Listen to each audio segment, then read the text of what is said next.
Bismillah, kita mulai. Ya, jadi kita hari ini sebenarnya kemarin dapat judulnya agak-agak bingung juga nih apa maksudnya ya. Cuman ya saya tangkap aja lah, wow ini maksudnya di dalam kondisi seperti ini ya. Tapi saya juga kaitkan dengan kondisi apa yang dilakukan oleh Askar Kauni ya, yaitu mengaji dengan teknik-teknik yang keren banget tadi menurut saya ya.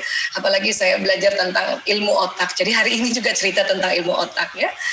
Baik. Jadi kalau ya saya lihat ada sahabat-sahabat saya juga yang hadir hari ini ya, alhamdulillah sering banget lihat seminar saya tentang otak. Ini saya kembali ulang, inilah otak manusia. Allah ciptakan ditaruh di paling atas di dalam kepala ya. Kemudian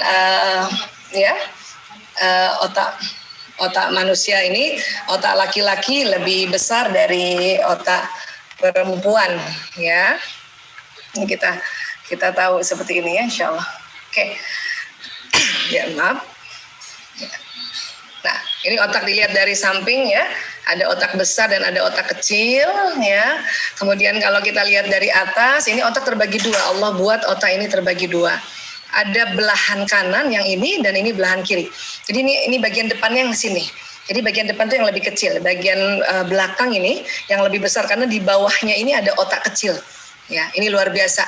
Dan Allah membuat otak ini digulung, nampaknya kayak digulung, karena ini terdiri dari sel-sel otak yang banyak kabel-kabelnya. Ya, ini dia sel otak. Ya, jadi ada sel otak, diistilahkannya neuron. Ada kurang lebih 100 miliar neuron di otak kita. Satu neuron ini kabelnya panjang-panjang sekali. Ya, kalau kita umpamakan satu neuron ini adalah sebuah komputer atau laptop, berarti di otak kita ada 100 miliar laptop. Ya Allah, banyak banget. Iya benar, banyak sekali. Ada beberapa ahli bilang, enggak 100 miliar, 90 miliar. Tapi itu sama aja, itu banyak ya. Dan satu neuron ini kalau kita ibaratkan ini laptop, ini nih kabel yang mengarah ke stop kontak. Ya, kita aja satu aja ya, kabel satu aja stop kontaknya cuma satu. Ya, ini udah banyak banget akson terminalnya nih. Kemudian supaya nggak koslet, makanya diselubungi dengan myelin istilahnya, dengan lemak, dengan kolesterol, agar dia tidak koslet. Kalau kita kan kabel kita diselubungi dengan plastik gitu ya. Dan ini yang di pinggir-pinggirnya, misalnya ini laptop, di pinggir-pinggirnya ini potensi untuk tersambungnya laptop satu dengan laptop lain atau laptop lain dengan koneksi yang lain-lainnya itu. Kalau laptop biasa kan cuma 5 potensinya, ini 20.000, Masya Allah. Jadi ini bisa tersambung-sambung. Ya, dan kalau kita lihat ada sambungannya, itu istilahnya koneksi neuron di sinaps, ini sambungannya. Ya, saya mohon izin ini buat ibu-ibu, buat bapak ibu yang hadir hari ini, kita banyak belajar tentang anatomi lagi ya, belajar biologi supaya kita tambah mencintai ya otak kita dan tambah mencintai Sang Maha Pencipta otak ini, Masya Allah. Ya, jadi satu neuron ini bisa tersambung-sambung nih, dan sambungannya kayak gini gitu. Nah, jadi kalau mau disambung itu pertemuannya satu kabel ini dengan kabel satu ini, tapi dia tidak menempel secara fisik, ada celah. Nanti apa yang menyambungnya? Nah ini, pelepasan zat kimia atau neurotransmitter yang dari neuron satu ke neuron berikutnya. Ya ini nanti yang membedakan ya. Jadi kalau kita lihat gambarannya, ini sebetulnya peristiwa kimia. Hanya karena cepat sekali terjadi peristiwa fisika juga. Terjadi sambungan neuron kayak listrik ya. Listrik itu benar-benar listrik ya. Nah, jadi nanti di otak manusia itu terjadi sambungan-sambungan yang banyak sekali. Ini kita lihat dalam bentuk slow motion ya, dalam bentuk yang lamban, sebetulnya cepat banget. Dikatakan setiap detik ada 2 juta informasi yang masuk di otak manusia, 2 juta. Baik dari penglihatan, pendengaran, ya, pendengaran yang difokuskan atau yang tidak difokuskan, yang sambil lalu penglihatan yang difokuskan, apa yang diucapkan, apa yang dirasa, apa yang dihidu, pokoknya bayangkan 2 juta per detik ini, dan terjadi sambungan-sambungan seperti ini. Ya, dan ini luar biasa. Pada saat kita nanti mendapat informasi, entah diucapkankah, dilihat, didengar, dirasa, dihidup dan sebagainya, itu terjadi sambungan. Ya, dan itu terjadi listrik di otak kita. Ya, makanya kalau diukur pakai EEG itu kelihatan itu ya, frekuensi listrik di otak kita. Ya. Nah, ini kurang lebih kayak gini. Kalau ada informasi yang kita ulang-ulang, maka sambungannya berulang akhirnya jadi tebal kayak gini. Ya. Itulah makanya mengapa dalam sistem pendidikan kita ada namanya repetisi repetisi informasi.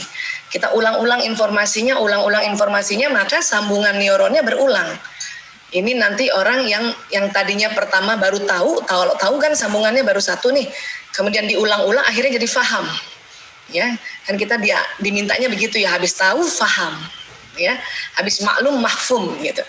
Itu juga dalam kita menghafalkan Quran, kita diminta ulang-ulang supaya kita sambungan otaknya tebal sehingga jadi faham gitu.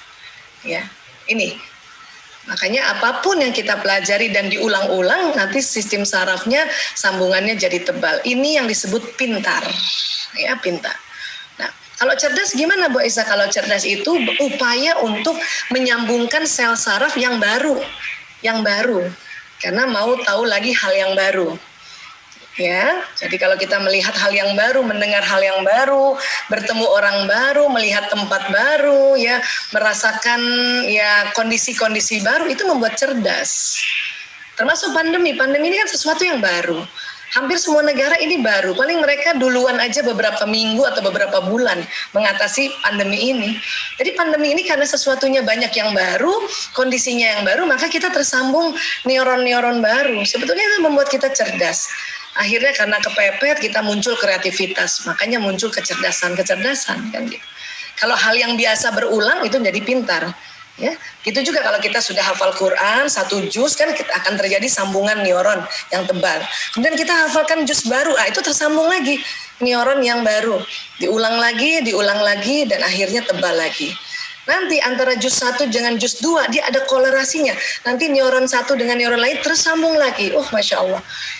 Pokoknya kalau kita bisa buka cara kerja otak kita, kita sangat kagum pada Sang Maha Pencipta, pada Allah. Ya, nah ini. Baik, kemudian ya, jadi kalau misalnya nih di otak ya, tadi kan kita lihat ya. Nah, ini otak kita kalau kita lihat pakai functional MRI itu ada listriknya tuh. Itu ada sambungan-sambungan neuronnya. Ada yang berulang, ada yang baru gitu.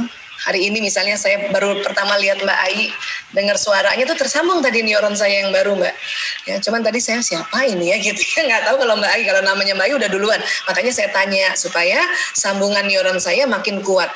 Jadi tentang wajah sudah tersambung, tentang nama sudah tersambung. Tadi ada beberapa sahabat-sahabat saya yang sudah pernah saya lihat, ada Mbak Suci dari Lembang, itu berarti saya ada sambungan lagi, berarti makin pintar saya itu karena berulang sambungannya. Ya, seperti itu. Oke. Nah, kemudian ya, nanti otak terbagi dua kan, belahan kiri dan belahan kanan, ya. Nah, apa sih fungsi dan tugasnya otak kiri dan kanan, ya? Belahan kanan itu, ya, ini mengatur imajinasi, ide, intuisi, hayalan, warna, gambar, rileks, bermain, bergerak, benda, musik, teknologi, sintesa. Nah, ini dia, ya.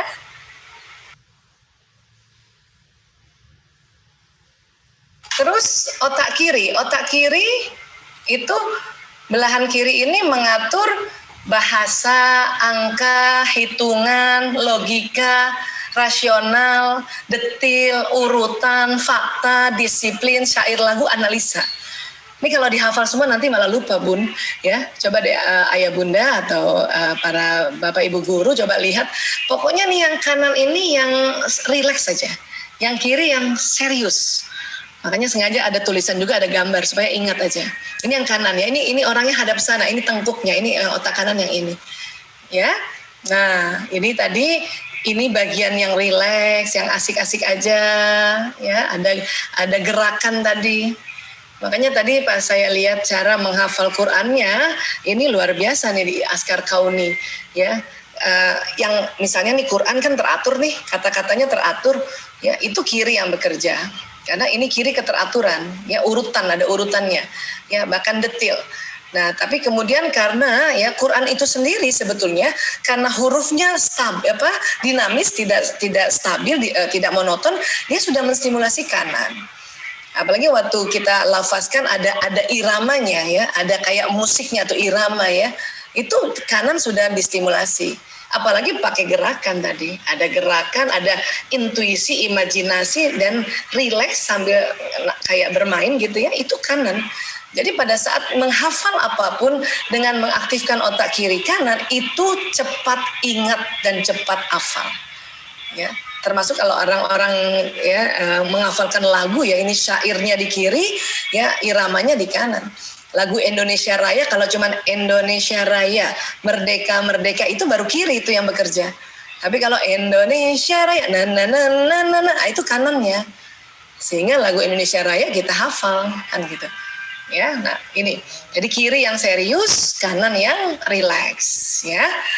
Nah, ternyata dalam surat Ali Imran ayat 36, Bismillahirrahmanirrahim ya. Dan laki-laki tidak sama dengan perempuan. Ya, walaisa dzakaru kal unsa. Ya, artinya apa? Memang ternyata ya, ini ayat ini tidak satu ayat ya, seperempat ayat. Kemudian diteliti oleh banyak ilmuwan seluruh dunia, ternyata betul laki-laki nggak sama dengan perempuan. Apalagi otaknya, program-program otaknya walaupun sama punya otak, ya, tapi ada perbedaan-perbedaan yang Allah desain atau Allah ciptakan, ya. Termasuk tadi otak kiri kanannya. Apanya sih Bu Aisyah? Ya, dari kecil nih, otak kiri anak perempuan berkembang lebih cepat dari otak kiri anak laki-laki. Kiri yang ini ya tadi ya, yang serius ya. Jadi artinya apa? Artinya anak perempuan akan mampu berbicara lebih awal dan lebih baik dibanding anak laki-laki. Bunda, siapa yang punya anak perempuan, Bun? Umur 3 tahun udah bisa ngomong kan anak perempuan ya? Iya, sudah bisa bicara dan mampu membaca lebih awal serta belajar bahasa dengan lebih cepat. Ini anak perempuan karena kirinya sudah lebih tersambung tadi neuronnya tadi. Ya. Kemudian bagaimana anak laki-laki? Laki-laki otak belahan kanannya berkembang lebih cepat dari otak kanan anak perempuan. Jadi anak laki-laki otak rileksnya, otak bermainnya, otak warna, otak imajinasi, otak ide dan sebagainya dia lebih cepat berkembangnya daripada anak perempuan. Ya, lebih cepat berkembangnya. Oke. Nah, terus otak kanan anak laki-laki berkembang dan bertumbuh lebih cepat dari kirinya. Jadi kalau anak perempuan ini ya, kita lihat ya, anak perempuan itu seimbang kiri kanannya, laki-laki kanannya duluan lebih ya tersambung neuronnya tadi. Nanti kita lihat gambarnya ini ya. Ya. Kita lihat gambarnya. Jadi apa sih yang terjadi? Sambungan neuron di otaknya, bukan volumenya ya. Nah, ini. Ya, ini otak kanan, ini otak kiri. Nah, otak perempuan dari 0 hari sampai 6 tahun, itu sambungan neuron tadi yang kita lihat tadi, sambungan koneksi, itu perempuan kiri kanan seimbang. Jadi otak serius sama otak rileksnya perempuan seimbang. Laki-laki otak kanannya duluan yang dominan dibanding otak kirinya. Dia jomplang, kalau orang Betawi bilang jomplang ini. Kanannya dominan, kirinya ya masih belum lagi banyak tersambung seperti kanannya. Ya, kalau perempuan stabil, tapi kanannya perempuan kalah dengan kanannya laki-laki. Maka kalau kita mau mengajarkan membaca, berhitung atau baca Quran pada anak laki-laki, kita akan menstimulasi otak kanannya lebih dominan. Ya, lebih dominan, lebih banyak bermainnya, lebih banyak gerakannya, lebih banyak mungkin sambil dia berdiri kah atau sambil dia jalan-jalan kah dan sebagainya. Termasuk misalnya kita mau ajarkan dia membaca tulisan huruf Latin misalnya. Kalau anak perempuan pakai kertas biasa ada tulisan bola, bola, lala bola, ya tidak pakai gambar udah bisa. Kenapa? Karena otak kirinya, otak teraturnya, otak bacanya sudah jalan. Ya, ditambah lagi kalau ada gambarnya, kanannya terstimulasi. Laki-laki karena kanannya lebih dominan, dia cuman tulisan saja nggak mempan itu anak laki-laki usia begini kalau hanya lewat tulisan. Dia harus ada warna di tulisan itu. Makanya Quran yang ada warnanya itu bagus sekali untuk menstimulasi otak baik laki-laki maupun perempuan, apalagi laki-laki. Ya, kalau tadi kita mengajarkan bola, maka mending beli bolanya dulu, beli bolanya, bendanya, baru tempel tulisan bola. Itu laki-laki lebih gampang mengenal huruf itu. Ya, nah ini. Kemudian apalagi umur 6 sampai 12 tahun perempuan sama kiri kanannya seimbang. Ya, laki-laki tetap kanannya, baru kirinya baru mulai. Ya, makanya dikatakan anak laki umur 6 tahun baru siap untuk belajar membaca ya dan berhitung dan juga baru siap untuk teratur, baru siap saya katakan, baru siap. Karena kanannya masih dominan. Itu tadi saya perhatikan di Askar Kauni banyak sekali ekstrakurikuler, itu menyenangkan sekali. Menyenangkan buat anak perempuan apalagi anak laki. ada berkuda tadi, ya, ada mana tadi juga ya, berenang. Itu keren banget. Dan anak laki-laki yang sekolahnya banyak seperti itu, dia seneng banget. Kenapa? Otak kanan yang distimulasi. Karena memang Allah desain anak laki-laki itu dari kecil kanannya dulu nih. Ya, kanan ini adalah otak yang imajinasi, otak ide, otak intuisi, otak bergerak, otak bermain, otak benda, ya, dan otak hikmah itu kanan, sintesa namanya. Ya. Nah, tentu anak laki-laki senang main, makanya tadi kalau ada sekolah banyak dilakukan permainan-permainan itu, aduh senang banget anak laki ya. Perempuan juga senang, apalagi anak laki. Ya. Kemudian 12 sampai 18 tahun perempuan tetap kiri kanannya seimbang, laki-laki masih kanannya dominan tapi kiri sudah mulai. Makanya mungkin anak SMP sudah bisa menganalisa gitu ya. Kapan anak laki-laki otak kiri kanannya seimbang? Ya, setelah nanti 18 tahun ke atas, pas dia kuliah. Antara otak kreatif dan analisanya seimbang. Perempuan dari kecil sampai kapanpun Allah buat memang seimbang. Karena perempuan dipersiapkan juga menjadi seorang ibu, menjadi seorang istri yang harus seimbang otaknya itu. Cara berpikirnya seimbang. Baik analisa maupun sintesa. Baik otak serius maupun otak rileks. Laki-laki memang kanan dulu ini. Kenapa? Ini laki-laki ternyata ya salah satu dari ya jutaan manfaat. Kenapa perkembangnya begini? Karena yang pasti taunya itu hanya Allah yang tahu ya. Allah alam bisawab ya. Hanya para ilmuwan itu melihat, mengobservasi, oh pantesan laki-laki kanannya duluan karena laki-laki diberikan ya tanggung jawab untuk menjemput nafkah, ya, bekerja.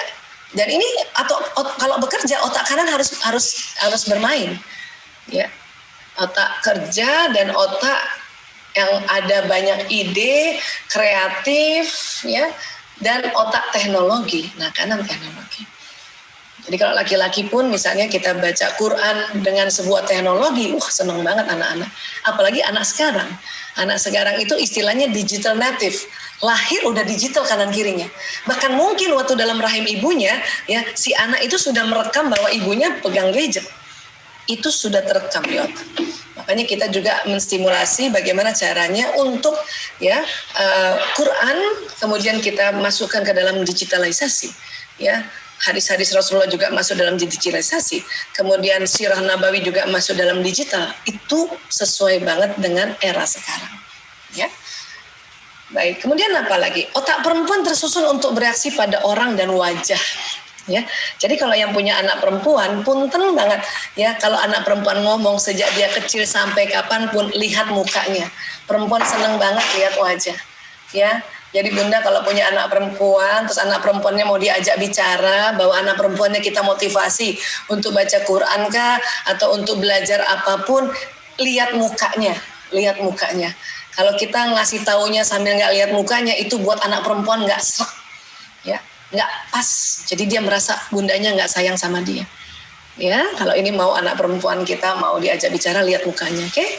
Nah, kalau laki-laki lain, otak laki-laki bereaksi pada benda dan bentuk. Jadi bunda yang punya anak laki kalau diajak ngomong nggak mau lihat muka, malah lihat televisi, malah lihat lampu, malah lihat, itu memang otak laki-laki yang tadi kita lihat kan, otak kanannya kan, dia otak benda, otak gerak, ya, otak imajinasi, otak kreatif. Jadi ini kita paham nih, ya. Terus apa lagi? Nah, di dalam otak lagi itu ada kelenjar yang Allah ciptakan. Ini namanya kelenjar pituitary. Isinya hormon bahagia. Ada hormon bahagia, ada hormon penghilang rasa sakit. Ada dopamin, ada endorfin, ya, dan ada hormon bahagia lainnya. Nah, hormon ini keluar kalau dengan permainan dan bergerak. Jadi tadi saya lihat anak-anak di Askar Kauni ini ya, waktu baca Quran sambil gerak itu dia gembira banget ya. Walaupun wajahnya tetap baca Quran, lihat tangannya gitu ya. Itu saya pengen belajar banget itu gimana tuh. Keren. Karena terus terang selama ini kalau saya baca Quran, saya juga suka gerak-gerak tangan saya. Ya, cuman gerak sesuai artinya gitu. Jadi kalau ya Allah gitu, terus langsung misalnya alam semesta gitu-gitu. Gitu. Kenapa? Karena rupanya kalau kita bermain ya atau sambil bergerak itu ya kelenjar bahagia keluar dari sini pituitary. dia masuk pembuluh darah, masuk kemudian ke jantung, jantung memompa ke seluruh tubuh. Makanya seluruh tubuh tuh rasanya bahagia, senang, enak deh. Ya. Dan cepat hafal. Ya. Apapun yang mau dihafalin tuh pokoknya harus gerak-gerak sama bermain ya. Baik. Nah, tapi kok kenapa anak-anak bosan? Tadi Mbak Ai juga bilang anak sekarang udah bosan ya. Karena di otak mereka kan ada otak emosi ini. Ini bentuknya sebuah sistem namanya the limbic system. Ya, limbic system ini mengatur emosi. Ini ada pada anak, ada pada kita, ada pada guru-guru. Semua manusia ada. Bahkan dalam rahim seorang ibu, janin bekerja duluan tuh emosinya bekerja duluan. Jadi kalau bundanya lagi hamil, kemudian kesel atau marah, entah jengkel sama siapa, karena ibu hamil suka gitu kan, itu si janin ikutan itu. Nanti kadang-kadang kalau saking keselnya banget, dia sikut itu rahim ibunya. Atau tumit ibunya dia goyangkan gitu, jadi kena dinding rahim. Ya. Jadi kita harus paham ya, anak-anak pun ada otak emosi, kita juga. Ustazah-ustazahnya juga, siapapun. Bahkan bukan hanya manusia, hewan golongan mamalia juga punya otak emosi, punya ini. Makanya ini sering disebut otak mamalia. Otak mamalia. Ya. Pola pikir manusia ini, ya kita diingatkan oleh Allah, terkadang kayak binatang, bahkan lebih rendah dari binatang. Itu betul. Kenapa? Karena di dalam otak ada otak emosi, ada otak mamalia. Ya. Nah ini mumpung saya cerita tentang otak mamalia, saya ingatkan buat para ayah bunda yang belum sempat anaknya diakikah, segeralah niatkan kuat, mohon rezeki pada Allah untuk anaknya diakikah. Please ya. Kenapa? Kalau dari ilmu otak, akikah itu salah satu manfaatnya dari jutaan manfaat adalah menebus sifat binatang seorang anak. Ya. Laki-laki 2 kambing, perempuan 1 kambing. Kenapa laki-laki 2 kambing, Bu Aisyah? Tadi kita belajar dari awal bahwa otak laki-laki lebih berat sedikit dibanding perempuan. Memang lebih beratnya cuma 100 gram. Kalau otak perempuan 1,5 kilo, otak laki-laki 1,6 gitu. Tapi kok 2 kambing? Ya kan nggak ada kambing 1/4 bisa kita potong kan? Jadi perlambangannya 2 kambing, itu perlambangan dari otak laki-laki, otak emosinya lebih berat, lebih besar. Ya. Bu Aisyah, kambing bisa nggak diganti sama ayam? Nggak bisa. Karena ini otak mamalia. Ya, ayam bukan mamalia. Ayam tuh masuk di unggas kan? Iya. Jadi pergilah ya, niatkan untuk akikah anak-anak. Kenapa sih Bu Aisyah tekankan ini? Saya sejak tahun 98 urus narkoba, Bu. Narkoba itu yang dirusak ini, otak emosi. Otak emosi. Tapi ada anak pecandu narkoba juga, ya setelah pakai narkoba kan memang jelas otak emosi yang rusak nih. Tapi ada yang lebih rusak lagi, lebih parah rusaknya. Udah umur 30 tahun, udah umur 30 tahun, sifatnya kayak binatang. Dan pada saat saya konsultasi, saya tanya sama orang tuanya, Pak, Bu, udah diakikah belum anaknya? Dia bilang, belum Bu Aisyah. Dalam hati saya apa? Pantesan. Ya, makanya saya bilang Bapak Ibu, di otak anak ibu tuh ada otak emosi, otak mamalia. Coba ya niatkan dan mohon doa lapang rezeki untuk akikah. Kambing itu adalah binatang mamalia dan harganya stabil memang. Ya, luar biasa ya yang dipilih kambing, Masya Allah. Ya, jadi segeralah yang sudah akikah, alhamdulillah. Ya, baik. Nah, limbic system tuh kayak apa sih Bu Aisyah ya? Kayak gini nih sistemnya, dia ada di tengah otak. Laki-laki ada, perempuan ada. Semua manusia ada. Bahkan tadi hewan golongan mamalia. Kalau bunda seneng apa tuh? Seneng pelihara kucing, ya kucing juga ada otak emosinya, ya. Nah, selain otak emosi ada juga namanya batang otak ini. Batang otak ini kalau tegang, dia ada 2 responnya, fight or flight, serang atau kabur. Jadi kalau anak-anak batang otaknya tegang menghadapi orang tua atau kita orang tua tegang menghadapi pandemi, maka batang otaknya ya itu kerjanya tuh selalu pengen nyerang aja atau mau kabur aja, pengen marah aja, pengen gemes aja atau langsung ngambekan. Nah, itu bisa terjadi pada kita. Karena batang otak ini sesungguhnya Allah ciptakan untuk, ini batang otak ya, untuk melindungi manusia dari serangan luar. Misalnya dari binatang buas, dari rampok, dari tiba-tiba gempa, tiba-tiba tsunami, ini bekerja nih. pada saat batang otak bekerja itu cuma 2 saja, supaya tubuh ini bereaksinya cuma 2, nggak usah banyak-banyak mikir, ya, fight or flight, serang atau kabur. Nah, gitu. Kalau kita dikejar anjing kan kita hush, itu namanya batang otak lagi tegang tuh, kita menyerang dia, fight ya, hush, atau kita lempar batu, ya. Kita nggak ingat lagi bahwa ini anjing, makhluk hidup juga. Kenapa? Karena yang bekerja hanya ini. Ilmu tentang bahwa anjing ini makhluk hidup, harus disayangi, itu ada di depan sini. Tapi kalau darurat, batang otak yang bekerja, ini nggak bekerja nih. Ya. Sama, pas dicopet, pasti kita kalau nggak serang atau kabur kita nggak ingat kalau, oh barangkali copet ini kasihan, anaknya belum makan, nggak ingat itu. Untuk sementara diblokir ilmu-ilmu kita di sini. Paham ya? Nah, pandemi karena kita melawan virus atau kita berhadapan dengan virus corona yang nggak kelihatan, maka di dalam rumah pun otak kita ini tegang otak kita. Kenapa Bu Aisyah? Ya karena kita nggak lihat itu virus. Bahkan sekarang ada istilahnya klaster keluarga. Ya, mungkin ada salah satu keluarga kenanya di luar ya, pas masuk di dalam rumah ya terjadi penularan di rumah. Makanya kita tegang terus sekarang, 9 bulan kita tegang. Jadi nggak heran sekarang anak lagi belajar online di rumah, atau orang tua juga sedang bekerja dari rumah, sama-sama tegang, anak pun tegang. Apalagi anak yang wataknya ekstrovert, yang lebih senang belajar sama teman-temannya. Karena buat anak ekstrovert, belajar di luar rumah, di tempat ramai, itu masuk ilmunya ke sini. Tapi anak yang introvert, yang memang senangnya di kamar, senangnya di rumah, itu senang belajar online. Ya, jadi harus paham juga tentang watak anak-anak, oke? Karena ilmu ini akan ada di sini nih. Ya, ilmu, nasihat, informasi. Lewat mana Bu Aisyah? Lewat mata, lewat telinga, lewat mulut, lewat gerakan, lewat penghidup. Jalan, tapi masuk sini dulu, masuk batang otak dulu, masuk otak mamalia dulu, baru masuk ke sini. Orang siapapun belajar kalau batang otaknya tegang, itu ilmunya cuma sampai di sini, nggak bisa masuk ke sini. Memangnya kalau ilmu masuk di batang otak, apa yang terjadi Bu Aisyah? Yang diingat cuma 1 kali 24 jam. Ya, yang diingat itu 1 kali 24 jam itu. Habis itu nggak ingat. Makanya kalau kita mau belajar, rileks saja Bunda. Tarik nafas dulu, rileks, istighfar, baca doa, supaya batang otak rileks. Ya, nah. Bagaimana dengan otak mamalia? Apa sih isinya ini? Ya. Isinya itu ada jenis emosi. Ya. Ini ada emosi dasar, emosi senang, sedih, takut, marah. Pada anak-anak dari kecil sebelum dia balik, itu emosi dasarnya 4 jenis. Sama seperti kucing ya, atau binatang mamalia, emosi dasarnya 4 jenis.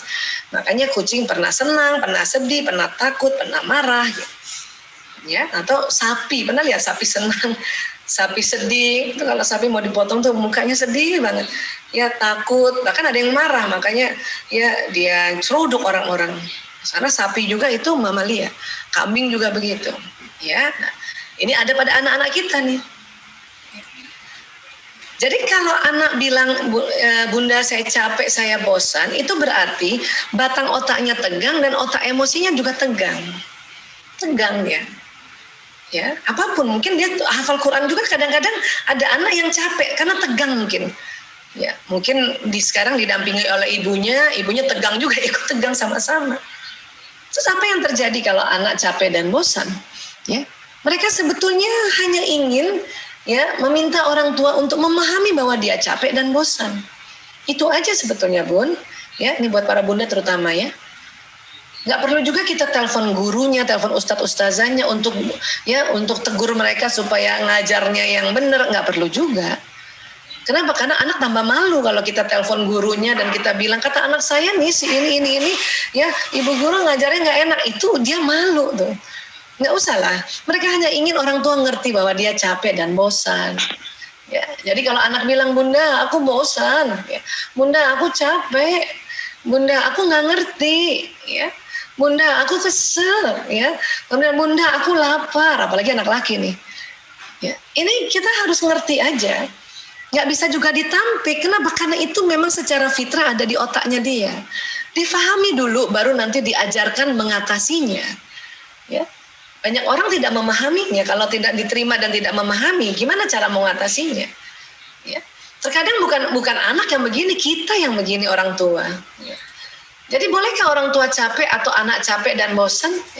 Capek, Sebetulnya kalau secara ilmu otak dan kita lihat itu ada emosi-emosi yang ada negatif dan positif, berarti sebetulnya boleh capek dan bosan, boleh. Kalau dibilang boleh. Ya. Nanti setelah boleh kita cari bagaimana ya supaya merubahnya menjadi emosi yang positif. Tadi itu anak-anak 4 ya, sedih, marah, takut dan senang. Kalau orang dewasa itu jauh lebih variasi, nggak cuma 4 lagi nih, ada 10. Ini kita nih, dan ini ada semua di otak kita, nggak bisa hilang. Makanya nggak heran kadang kita sedih, kadang kita takut, bahkan kadang apati apa sih Bu Aisyah? Ini rasa putus asa, nggak ada gunanya saya jadi ibu, nggak gunanya saya jadi istri, itu berarti apati. Dan ini rendah sekali. Kalau ilmu emosi digabungkan dengan ilmu hawa nafs, inilah tadi lawama, ini yang di bawah banget. Apati, sedih, takut. Amarah itu yang di tengah ini. Rakus, marah, sombong, ini amarah ini. Itu nafsu hayawan juga sering disebut ini. Tapi nafsu juga termasuk emosi juga, nggak cuma negatif saja. Ada yang positif. Dan nafsu juga ada yang positif, yaitu mutmainnah. Dan inilah mutmainnah. Mulai dari semangat, ya, menerima, damai, dan pencerahan. Ya, ini dia. Ya, kenapa anak-anak kita minta untuk dia dari kecil hafal Quran? Satu, ya mumpung masih muda. Kedua, ditemukan metode-metode yang cepat menghafal. Saya waktu kecil tuh belum ada metode kayak gitu. Metode Iqra pun belum ada. Itu betul-betul dulu belajarnya nampaknya ya lama banget. Ya. Jadi saya kalau lihat anak-anak kecil hafiz Quran dengan umur muda, ya Allah terharu banget. Ya. Terus kalau kita baca Quran ternyata ayat demi ayat dan bila tahu artinya kita bisa sampai ke pencerahan. Ke mutmainnah yang level topnya, TOP, BGT top banget. Emangnya kenapa Bu Aisyah kalau kita berada di level mutmainnah? Banyak untungnya. Atau kalau bahasa kita banyak pahalanya. Keuntungan pertama saja adalah kita bisa orangnya ya masuk ke zona ikhlas. Itu keuntungan pertama. Keuntungan kedua, imunitas naik kalau dari sisi kesehatan ya. Vitalitas juga naik. Jadi kita kerja bisa lebih banyak yang kita kerja kalau kita ada di sini. Dan cara gampang baca Quran. Baca Quran dan mengkaji Quran. Tuh. Luar biasa ya. Sholat juga bisa masuk ke pencerahan asal sholatnya nggak buru-buru. Sholatnya tumakninah, lahan-lahan. Bahkan diambil juga sholat sunnahnya bisa sampai sini. Ya, kalau sholatnya buru-buru nih lagi sedih, sholat buru-buru atau lagi takut sholat buru-buru, ya bisa-bisa dia sudah naik tapi sampainya marah. Ya, makanya habis sholat masih marah itu karena sholatnya buru-buru, tidak tumakninah. Oke? Dan ini ada semua di otak kita dan dia bisa setelah naik turun lagi. Ya. Ini wajar, ini lazim. Yang penting pada saat kita turun cepat-cepat naik ke atas. Kenapa Bu Aisyah harus cepat-cepat naik ke atas? Supaya kita tidak jatuh berlama-lama di lawamah dan amarah. Kenapa? Banyak kerugiannya kalau kita lawamah dan amarah. Anak-anak juga kita ajarkan tentang level emosi ini. Hanya kalau dia belum balik ya sudah 4 tadi. Sedih, takut, marah, dan senang. Kalau dia lagi sedih, ya fahami, iya nak, bunda ngerti kamu sedih, iya nak, bunda ngerti kamu capek, iya nak, bunda juga kalau jadi kamu bosen nak. Itu yang kepengen oleh anak-anak, difahami emosinya ini. Nah, setelah itu baru bantu dia naik ke atas. Caranya gimana Bu Aisyah? Nanti ada beberapa cara kita belajar ya. Bahaya apalagi sih kalau kita selalu terus di bawah? Ini Bun, depresi. Kita aja bisa depresi, apalagi ibu-ibu perempuan cepet banget depresi. Kita kalau udah sedih berkepanjangan, berminggu-minggu bisa merasa apati, nggak berguna. Rasa apati nggak berguna, berminggu-minggu bisa depresi. Apa sih depresi itu Bu Aisyah? Ada keinginan mencelakakan diri sendiri. Bentur-benturin kepala di tembok, atau ambil pisau, kita gores-gores tangan. Ya, atau ada ide, percuma saya hidup, lebih baik saya mati. Ya, itu namanya depresi Bu. Ini kalau udah depresi itu ibu nggak bisa tolong sendiri, harus bawa ke profesional, harus bawa ke dokter psikiater ya. Lebih khususnya lagi dokter umum masih bisa, dokter psikiater lebih khususnya lagi. Ini bahaya nih. Tahu-tahu gantung diri ibu. Ya, tahu-tahu loncat dari atas. Dan bukan hanya orang dewasa, anak-anak juga, walaupun 4 emosinya tadi, dia bisa masuk ke depresi juga. Nah kalau sudah akil balik kan remaja, nah ini kan emosi pada remaja juga ini, remaja makanya bisa juga depresi. Ya, gara-gara online ada beberapa kasus ya, memang tidak banyak, tapi ini juga perlu menjadi perhatian. Ada beberapa kasus anak-anak depresi, bunuh diri. Hanya gara-gara tugasnya kebanyakan, ya, tapi gurunya nggak bisa dihubungi karena memang sinyal nggak ada, tempatnya jauh, kadang-kadang gitu. Atau gurunya sudah dikasih tahu, guru menganggap bohong aja, itu bisa bikin anak depresi. Atau orang tua yang ya menekan anak sehingga anak depresi. Hati-hati banget, nauzubillah min dzalik. Ya, makanya. Oke. Jadi apa cara gampang naik ke atas? Tarik nafas panjang. Ini cara umum, cara sangat umum. Makanya banyak sekali teknik-teknik bernafas. Nafas pendek, nafas dalam, nafas dada, nafas perut, dan sebagainya. Ya. Namun kita keluarga muslim ya, salah satu diajarkan kita adalah disuruh apa? Istighfar. Saya senang sekali kalau cerita atau jelaskan tentang istighfar. Ya. Kenapa senang ya? Karena ini sudah terbiasa kita kan istighfar. Hanya kadang kita suka lupa atau tidak tahu bahwa istighfar itu luar biasa fadilahnya. Banyak sekali fadilah istighfar ada di Quran dan di hadis. Saya ambil satu saja ini dari Rasulullah SAW bersabda, siapa saja rutin membaca istighfar, maka Allah akan memberikan solusi atas setiap kesulitannya, penyelesaian bagi setiap permasalahannya, dan dia akan memberinya rezeki dari jalan tak terduga. Ya. Jadi kalau kita anggap kondisi sekarang sulit, anak-anak sulit, ya, kemudian ngapa-ngapain sulit, kita rutin aja baca istighfar, perbanyak baca istighfar. Allah memberi solusi insya Allah. Ya. Kalau kita anggap kondisi sekarang masalah, perbanyak istighfar, astagfirullahaladzim. Rutin itu bukan cuma tiap hari ya, rutin pagi, siang, malam, ya pagi, siang, sore, malam, bahkan sambil kita duduk pun itu kita istighfar. Dan kalau kita anggap rezeki ini sedang tertunda atau banyak hambatannya, termasuk rezeki kesehatan, karena kita kemana-mana jadi khawatir sakit kan. Rezeki ilmu juga, karena banyak para bunda, ayah bunda menganggap online gak efektif. Jadi ilmunya kurang, kata mereka, kata orang tua. Padahal untuk kondisi sekarang online efektif. Dan Masya Allah, ya, dengan kondisi pandemi online sudah ada, Masya Allah. Ya, jadi istighfar aja Bu. Kalau kita ada perasaan, ibu berperasaan, ya, anak lagi belajar online, terus ibu ngerasa bahwa nggak efektif banget dia, kayaknya dia nggak dengar tuh gurunya ngomong, udah istighfar aja Bu. Astagfirullahaladzim. Kenapa? Karena nanti yang memberi ilmu kan, yang maha punya ilmu Allah. Minta sama Allah, ya Allah, ya alimu, ya ghaib, ya syahada, ya fattah, ya rasyid. Yang beri kecerdasan tuh Allah. Mohon Allah, ya Allah, ya tambahkan ilmu, tinggikan kecerdasan anakku. Karena belajar bukan hanya lewat online. Dia nonton film juga belajar, dia sedang bermain juga itu belajar, ya. Bermain apapun, bermain bersama saudaranya belajar, bahkan sedang bertengkar sama saudaranya, itu anak sedang belajar. Belajar apa? Belajar bagaimana memecahkan masalah. Udah ibu istighfar aja dari jauh kalau lihat anak berantem, astagfirullahaladzim. Kenapa? Allah memberi rezeki. Dari mana saja, termasuk rezeki ilmunya. Termasuk juga rezeki harta. Kalau bunda buka dompet cuma 1 lembar uangnya, istighfar. Ya. Untung sudah terbiasa bukan? Astagfirullahaladzim. Terus aja istighfar, astagfirullahaladzim. Dan yakinkan diri kita bahwa Allah memberi rezeki dari jalan tak terduga. Ada ibu-ibu pernah tanya sama saya, masa sih dok cuma istighfar aja ya kita dapat rezeki? Iya memang.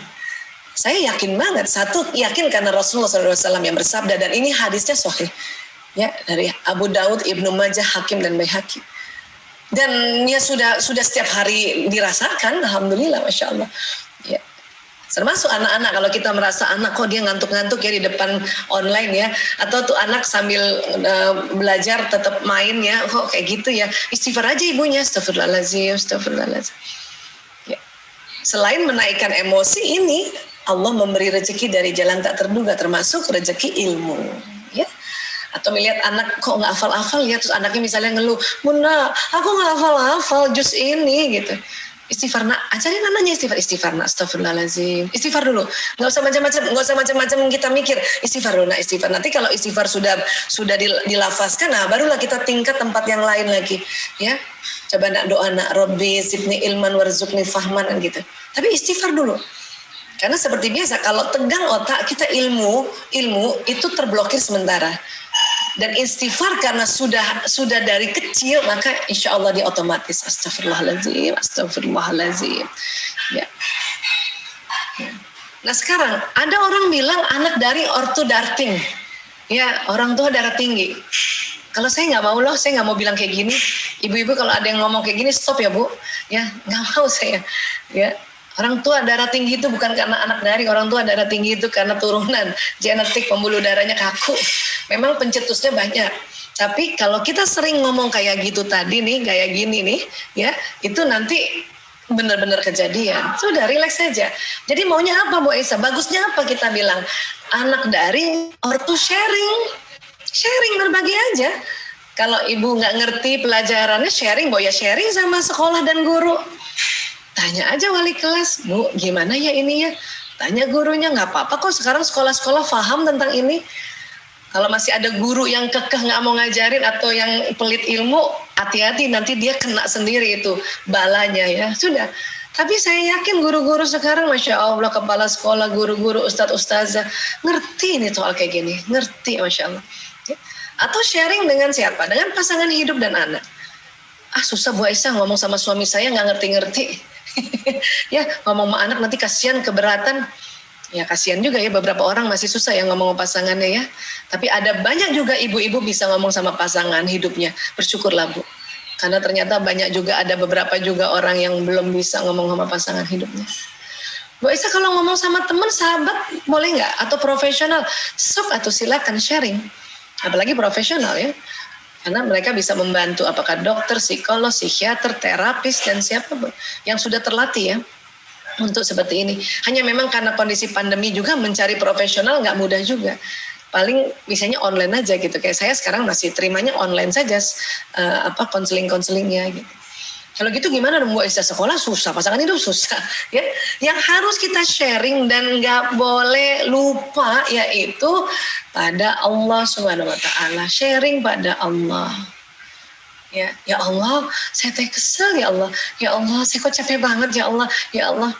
Dan saya yakin para bunda ya, ayah bunda terutama bunda ya, ini udah terbiasa ya. Ya Allah, bahkan kita kurang garam aja gitu. Ya Allah, kurang garam. Ya Allah gitu. Itu adalah habit atau kebiasaan yang luar biasa tuh, bagus kan. Ya, benar-benar sharing pada Allah. Ya Allah, saya kok kesel ya Allah. Ya Allah, saya kok sedih. Benar-benar sharing sama Allah ya. Karena dekade sekarang banyak orang sharingnya di media sosial. Ini ada beberapa ya layanan masyarakat ya, curhat tuh sama Allah bukan ke sosmed. Kadang-kadang kita memamerkan luka hati di IG, WhatsApp, Facebook, sosmed lainnya ya. Dan orang suruh nonton itu bukannya dibantu malah diketawain kadang-kadang. Ya. Kalau saya memang bukan orang sosmed sih saya. Kadang-kadang aja saya ke sosmed karena itu pun ya diminta sebetulnya oleh tim untuk berbagi. Tapi nggak pernah sharing-sharing. Mending sama Allah, ya Allah saya sedih banget. Ya Allah saya kesel banget. Ya ngomong sama Allah. Itu cara yang benar, baik, pantas, ya. Baik. Nah, sekarang ya kita juga selain kita sharing pada Allah, hati-hati bicara. Ya. Pesan itu akan jalan di badan kita. Pesan positif ini untungnya pesan positif kalau satu kali diucapkan dia langsung jalan. Ya Allah, alhamdulillah ya Allah, anakku sudah hafal. Anakku sudah hafal, ini jalan ya, anakku sudah hafal. Atau kita doakan ya Allah, mohon ya Allah tambahkan ilmu, tinggikan kecerdasannya anakku supaya hafal, ini jalan. Ya. Tapi hati-hati sistem saraf juga, ini omongan mulut kita ini juga suka ngomong yang negatif. Untungnya pesan negatif itu baru bekerja di sistem saraf kalau diulang-ulang, ya. Misalnya kita nih ngeluh diri sendiri ya, aduh bosan, satu kali ya, itu belum jalan di sistem saraf saya. Tapi kalau saya ucapkan tadi ya bersamaan diulang sampai 3 kali atau 4 kali, maka jalan dia, jalan. Itulah makanya mengapa kita masih diperbolehkan ngeluh 1 kali aja, paling banyak 2 kali Bun. Ya, Tapi daripada ntar lupa, baru satu kali langsung istighfar, astagfirullahaladzim, astagfirullah. Karena pada saat istighfar itu jalan gak astagfirullahaladzim, dia betulkan emosi yang di atas, kemudian jalan astagfirullahaladzim, astagfirullahaladzim. Sehingga kita jadi orang tua yang benar-benar ya memahami kondisi diri sendiri dan kondisi keluarga. Apanya yang dibaik? Emosinya. Ya, karena Allah menciptakan otak emosi.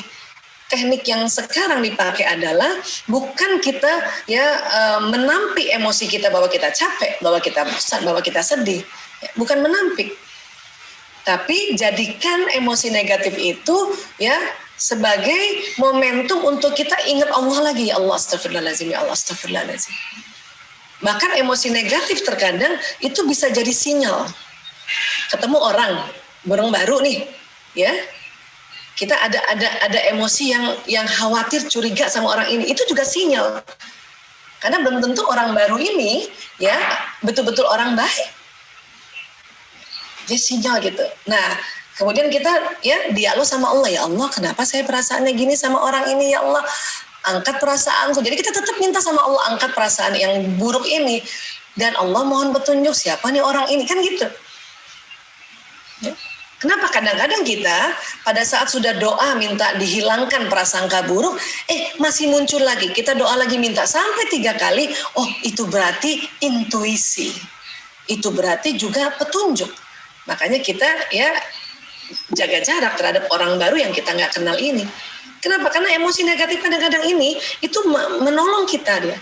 Karena Allah yang kasih, yang penting kita dialog sama Allah untuk melepaskan dulu prasangka negatifnya. Sudah 3 kali kok masih kenceng banget ya, oh ya sudah ya, terima kasih ya Allah, mohon pelindunganmu ya Allah, nauzubillah min dzalik. Sudah kita ya hadapi dengan senyum, tapi kalau dia macam-macam nanti kita senyum aja, nggak diiyakan gitu ya.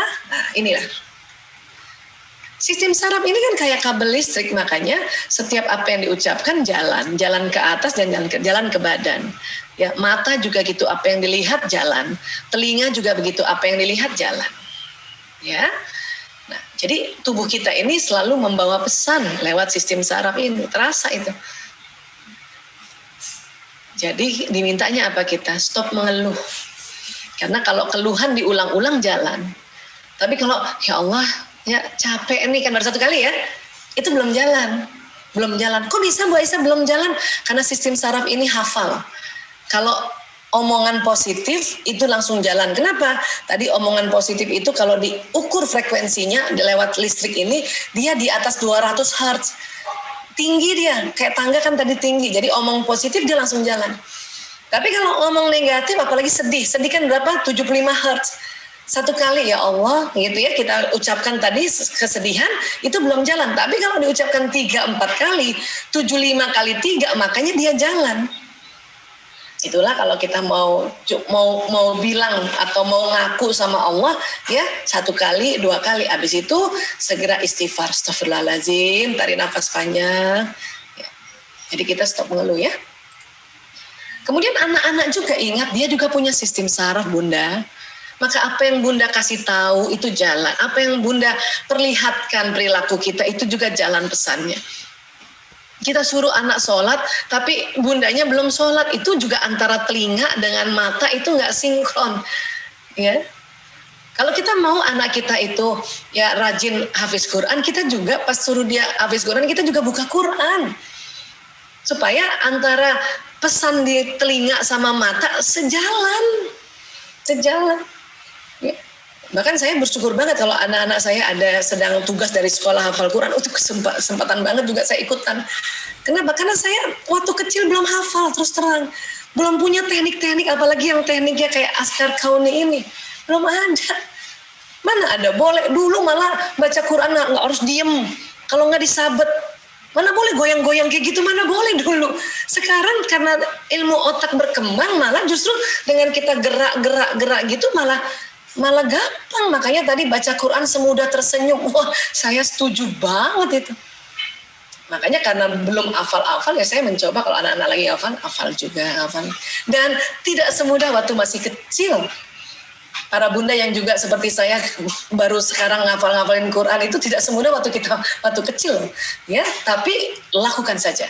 Terus saja. Kalaupun nggak hafal-hafal ya sudah baca artinya, ya, dan kita kaji itu satu ayat itu. Kenapa? Karena satu ayat ini bisa dipakai dalam kehidupan kita. Ya, baru satu loh, apalagi semuanya, Masya Allah. Ya. Dan juga anak-anak Bun, kadang-kadang kalau dia diam, dia lagi juga menterapi dirinya. Dia lagi pada mikir. Sekarang ini anak-anak karena kelamaan di rumah mikir, kalau berenang enak kali ya, kalau di tepi pantai enak kali ya. Jangankan gitu, kalau jalan-jalan naik sepeda enak kali ya. Nah, pada saat dia sedang membayangkan gini, kan ini kerja otak kanan ya Bun. Ini akan menstimulasi hormon dopamin tadi. Biarkan aja juga. Saya malah suruh anak-anak, ibu aku nggak masuk pelajaran matematika. Sender dulu nak, sender, ya kursi sender, tarik nafas panjang, ya. Ya sekarang kamu bayangin kamu ada di mana yang paling enak. Aduh Bu, aku rasanya enak banget kalau lagi di Korea. Korea, anak saya yang musuh pernah ke Korea soalnya. Coba bayangin aja lagi di Korea. Oke, udah enak perasaannya, udah. Apa yang kamu lihat di situ? Saya suka bantu gitu ya. Ya seneng Bu makan kimchi, makan makanan Korea ya. Ya di sana enak dingin. Oke, berarti dia sudah bahagia tuh. Baru suruh belajar. Oke, ya udah buka mata nak. Sekarang baca bukunya. Itu jauh lebih menyenangkan daripada kita paksa, atau anak lagi bengong sedikit, lagi menghayal atau lagi berimajinasi, lagi di pantai kita marahin, ngelamun aja. Ayo belajar. Oh. Tambah susah tuh, tambah susah. Listriknya jalannya kandas ya. Nah ini, oke. Baik, dan perempuan itu butuh bicara. Yang punya anak perempuan, kalau dia capek, kesel, ya, atau dia mogok misalnya, Bun, aku nggak mau hafal Quran dulu deh. Ajak bicara. Perempuan tuh butuh bicara, ya. Otak perempuan tidak menyimpan masalah seperti otak laki-laki. Masalah bagi perempuan terus berputar-putar di dalam kepalanya, ya. Satu-satunya cara perempuan melepaskan masalah dari kepalanya adalah membicarakan masalah tersebut untuk mengungkapkannya. Kadang anak-anak perempuan bisa nangis loh gara-gara ngafalin pelajaran. Aku nggak bisa ibu, aku nggak bisa Umi, ini gurunya nggak jelas banget. Biarin Bu. Iya nak. Dan stop untuk nasihatin, diam aja dulu. Ya, kalau perlu usap-usap belakangnya. Kalau kamu mau nangis aja. Ya, kita yang bacakan di punggungnya istighfar, bacakan salawat, diusap kepalanya supaya lepas. Karena anak-anak belum pandai untuk memanage emosi sendiri. Ya, nanti setelah dia nangis, itu malah dia lebih plong, baru ngafalnya lancar. Kita juga kalau udah mulai besar, udah mulai remaja, udah mulai ibu-ibu, dia seneng aja kalau udah bisa ngomong kan. Ya. Karena itu saat seorang perempuan berbicara di akhir harinya, tujuannya adalah melepaskan ganjalan hatinya, bukan untuk mencari kesimpulan atau penyelesaian. Jadi kadang perempuan lagi ngomong itu dia nggak butuh nasihat, biarin aja kan. Paling usap-usap, kita paham. Karena nanti setelah dia udah ngomong, udah lepas, itu dia punya kayak ada Allah menuntun lagi, kayak Allah memberikan tuntunan, bimbingan lagi itu di dalam kepalanya, langsung paham. Ya. Tahun 99 ada penelitian di Institute of Psychiatry London, dikatakan lokasi pengendalian bicara dan bahasa dalam otak laki-laki dan perempuan berbeda memang. Makanya perempuan lebih banyak ngomong. Ya, ini kita lihat nih. Laki-laki sehari antara 2.000-4.000 kata, 1.000-2.000 bunyi vokal, 2.000 sampai 3.000 gerakan tubuh. Komunikasi laki-laki 7.000. Coba kita lihat perempuan, 20.000 Bun. Kita tuh 20.000, terdiri dari 6.000 sampai 8.000 kata, 2.000 sampai 3.000 bunyi vokal, 8.000 sampai 10.000. Beda banget dengan laki-laki. Apalagi Bunda yang punya suami pendiam, pemikir. Itu yang 5.000 loh Bun. Bu Aisyah kok suami saya senang ngomong, itu yang 9.000. Tapi kita 20.000. Bu Aisyah saya kayaknya perempuan yang pendiam, itu yang 16.000. Kalau kayak saya yang pembicara kayak gini bisa 24.000, tapi rata-rata ini 20.000. Dan ada penelitian gini, wanita bila dalam sehari komunikasi kurang dari 16.000 kata, ya maka tidur malamnya nggak nyenyak, Bu. Itulah makanya ya biarkan ngomong. Anak-anak juga begitu, apalagi sudah akil balik, udah remaja. Dia kesel biarin ngomong. Dan ingat anak perempuan, lihat mukanya. Ya, jangan kasih nasihat dulu sampai diusap-usap punggungnya. Kalau perlu dipeluk, kalau bunda, ya. Atau kadang-kadang anak perempuan gini, Bunda, aku minta peluk, udah peluk aja. Nggak usah macam-macam. Saya biasanya kalau peluk anak perempuan saya bacain salawat di kupingnya, ya. Atau kalau misalnya dia mau ujian, ya Allah, saya bilang ya Allah, mohon ya Allah anakku, sebut namanya Aisyah Rahmina Herliza Ragil Sismadi binti Prianto Sismadi, tambahkan ilmu, tinggikan kecerdasan. Itu dibisikkan di telinganya. udah kelas 1 SMA, kelas 10 aja seneng banget deh gitu kan. Kenapa? Karena apa yang dibisikkan itu jalan ke sistem sarafnya dan otaknya siap untuk belajar. Ya. Laki-laki bagaimana? Laki-laki curhat tanpa suara dengan diri mereka sendiri. Jadi ketika seorang laki-laki duduk sambil menatap sesuatu, sebuah alat scan otak memperlihatkan bahwa laki-laki itu sedang berkomunikasi dengan diri mereka sendiri di dalam kepalanya dan tidak suka diganggu. Kalau lihat anak laki-laki remaja atau jangan kan remaja, anak laki-laki yang masih kecil aja, dia diem bengong, itu lagi mikirin masalahnya. Kenapa nak? Capek ya? Iya bun. Udah. Kalau mau minum di sini ya nak. Karena anak laki-laki itu harus dia disiapin makan minum. Saya dulu salah, saya punya anak 4 laki-laki, dia lagi bengong gini, kenapa Prio?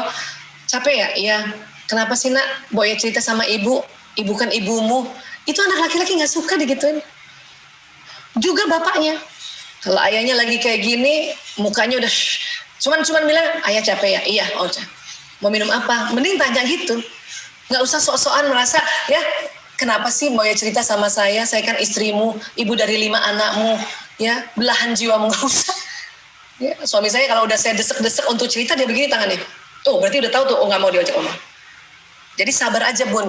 Nanti anak laki-laki atau suami kalau sudah merenungi masalahnya, dia sudah siap, dia akan cerita sama kita.